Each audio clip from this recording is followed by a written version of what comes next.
Sud Radio Regard de Femme, Michèle Viannès. Bonjour Michèle.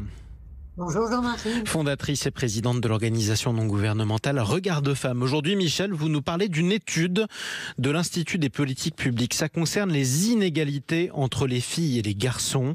Et ça vous montre une chose, c'est que le décrochage des filles en mathématiques, en fin de compte, ça commence dès le CP. C'est vachement tôt, Michèle. Oui, à la demande donc justement de l'association Femmes et Sciences, l'Institut de politique publique s'est appuyé sur les évaluations nationales donc qui ont eu lieu entre 2018 et 2022, en début de CP, au milieu du CP et en début de CE1 sur 2,5 millions d'élèves scolarisés en France. Donc on est sur on n'est pas plus sur un sondage, on est sur la réalité.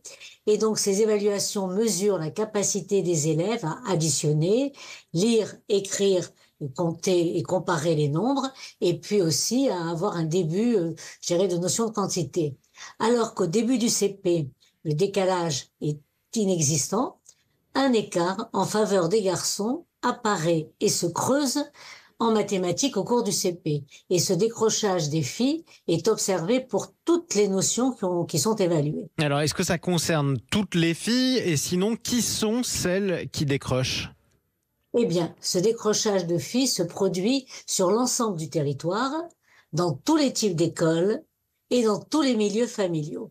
Et quelle que soit d'ailleurs la configuration scolaire, soit une école publique, une école privée, qu'elle soit en éducation prioritaire, de réseau prioritaire, ou à pédagogie dite alternative, on a toujours ce décrochage. Et puis, quelle que soit la famille, que les parents soient de catégorie aisée, qu'ils soient de profession scientifique, les familles monoparentales, donc on a pu tout contrôler, vérifier, et aucune ne permet d'éviter l'apparition d'un écart très tôt au niveau du CP dans la scolarité en mathématiques et toujours en défaveur des filles.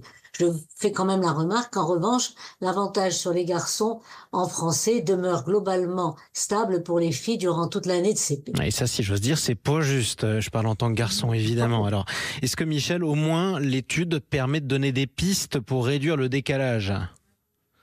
Pas vraiment. Le décalage est moindre si à la fois l'enseignant est une enseignante et s'il y a plus de filles que de garçons dans la classe. Il est moindre également dans les réseaux d'éducation prioritaire.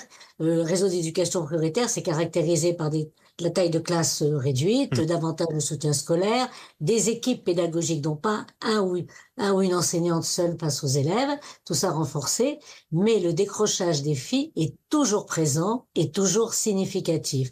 Donc c'est bien la preuve que les stéréotypes sexués sont présents dans l'ensemble de la société et que les blocages qu'ils induisent ont des effets gravissimes. Donc le travail est indispensable aussi bien sur les familles que sur les enseignants. Eh bien, on va voir ça. Combien font 6 x 7, Michèle Viannès?